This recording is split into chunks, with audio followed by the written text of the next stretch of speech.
Hello everyone, and welcome to another edition of Cecil in the City. I am your favorite agent, Cecil, and I'm here to give more tips and tricks on how to navigate your rental market in the summer months. So I had a couple of things I wanted to just give some pointers on. Some of them are a little bit repeats from videos I've already made before, but I thought I'd just give some reminders. Anyway, so what else is there to say about the summer rental market? But it is crazy. There's not much else you can say as an update. It is, as usual, just a frenzied market of new students and people coming here for new jobs with Goldman Sachs and UBS and Condé Nast and all the companies that do lots of hiring in the spring and summer season. So with that said, I want to provide some tools to you to basically avoid as many headaches as you can when trying to find your first or second or third rental this season. So anyway, the first piece of advice I can give is you really need to prepare the documents needed to rent an apartment before you find the apartment you like. That is number one, and that is key. Come with the documents. Do not wait to find the apartment you like before you then scramble to get all the documents that most landlords require. And what are those documents? Just to run through real quickly, I have a whole video on it, but I'll just run through. The first and most important is, how do you prove your income? Your letter of employment. And what your letter of employment should state is how long you've been working for the company, how much you make, and any bonuses that you might be getting throughout the year. If you are self-employed, that should be the CPA letter stating the same thing. If you're getting your first job here in New York or first job ever, no problem. That's just going to be the offer letter that I'm sure you have. And that's the first document that you'll need.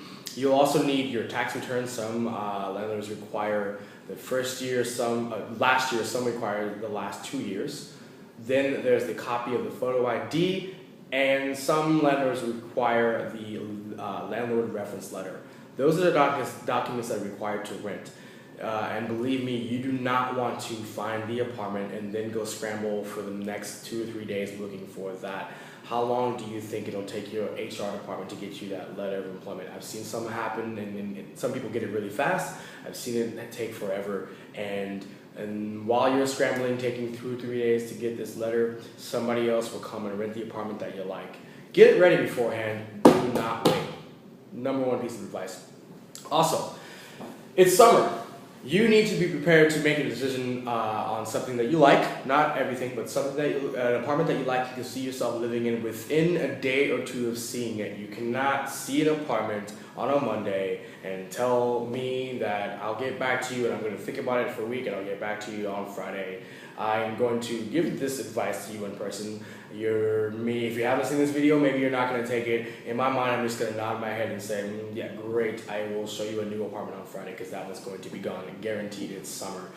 This happens year round, but especially now.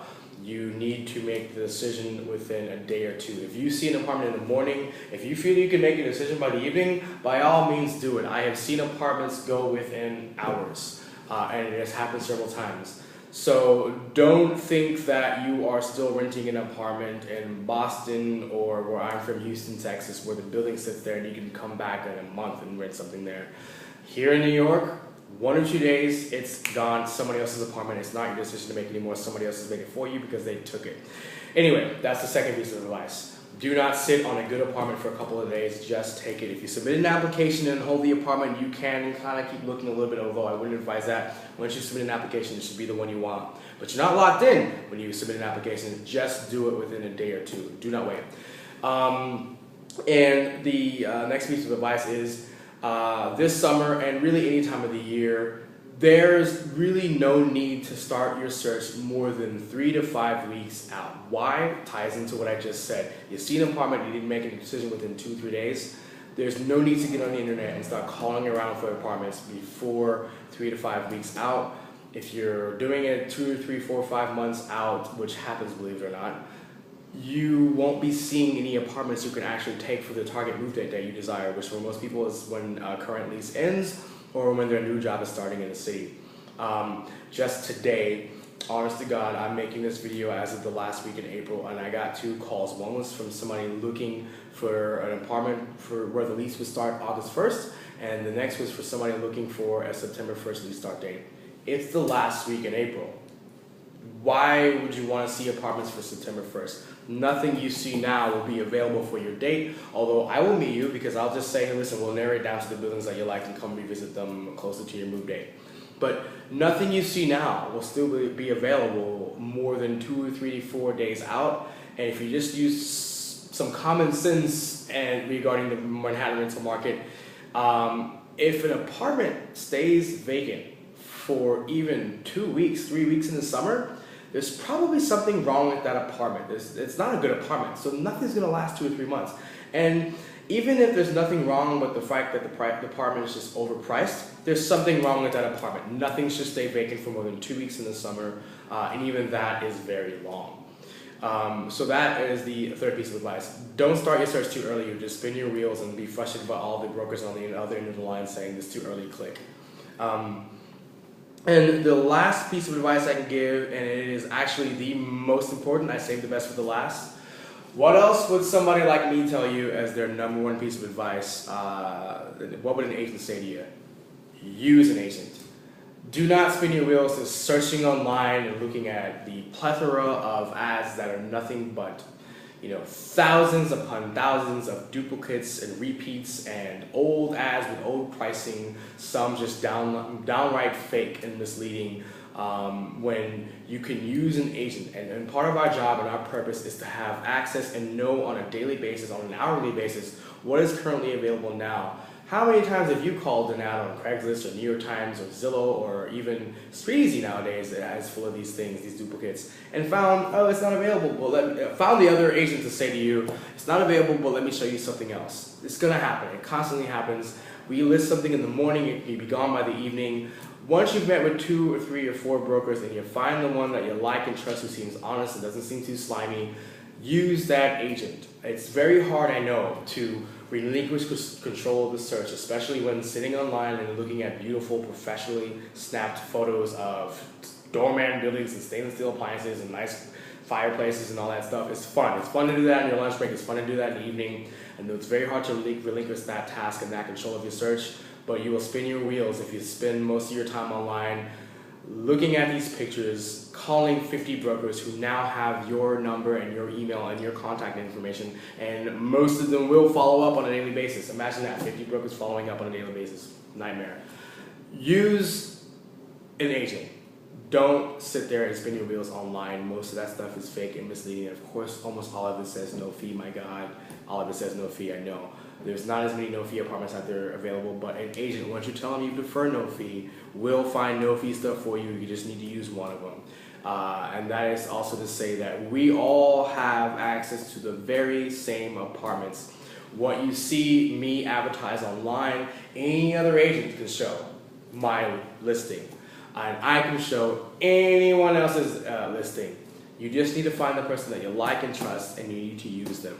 Part B to this piece of advice is also this. Most first appointments do not go with you liking every single apartment you see. You must give that agent that you finally chosen that you like the second, third, and fourth appointment. The first appointment, you're meeting a stranger. You've never met them before. They have no idea what your tastes are. You're going to see most of the apartments that you don't like because that agent has no idea what you really want until you step foot into an apartment and they get to gauge, take notes, and read your reactions. I can't tell you how many times I've shown an apartment that somebody has loved, and I show it to somebody else. I'm all excited because most people like this apartment, and that other person I show that same apartment to gives me the death stare of, what are you doing? Why do you show me this? This is awful. I didn't know. To me it's nice, and to the other person it was nice, but to you it's just not your taste. I'm showing you something super modern when you want something super classic and character-filled. Or I show something very older, that has a classic, nice, character-filled feeling to it, and you want super modern Frank Gehry building or Trumbull Tribeca. Make sure that you're aware of this. Every time you meet somebody, that the first appointment is not always going to go so well, but the second one will be a lot more productive because we take mental notes on your reactions, even the ones that you're not verbalizing. I personally take pride in being able to take physical cues and know what you're really thinking, even if you're not telling me. And the second appointment with me or most other agents and most other good ones will be better. The third will be even better. We get to learn what you like and show you more of that. First appointment, let it go. We're just gonna meet, we're gonna see stuff, we're gonna get to know each other. Second appointment, That's when we really get the ball rolling. Do not run around town making first appointment with 18 different brokers, because it'll all be frustrating, and your experience with searching for an apartment will just be awful, and you'll think it's all your agent's fault. The 18 that you're meeting. Meet with 1, 2, or 3, pick 1 or 2, meet with them multiple times, find your dream home, and that is it for this edition of Cecil in the City. That is the advice I have for you for this summer. And to quickly recap, come prepared with your paperwork before you find the apartment you love, okay? Then be prepared to make a decision within 1 or 2 days. Do not wait a week to come back to the same apartment you saw and try to rent it. It'll be gone. And the next one was, don't start your search way too early. It's just going to have you spinning your wheels and getting frustrated with the calls and the answers that you get on the other end of the line looking for an apartment 2, 3, 4 months out. Just don't do that.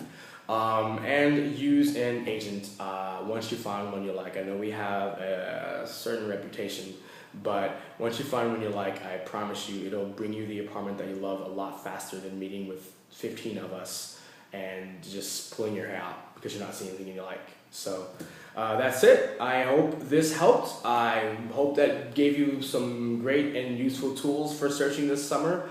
And that's it. I hope you enjoyed this edition of Cecil in the City. I'm Cecil. You know who to call when you're looking to buy or rent. 832-704-3657. Again, 832-704-3657.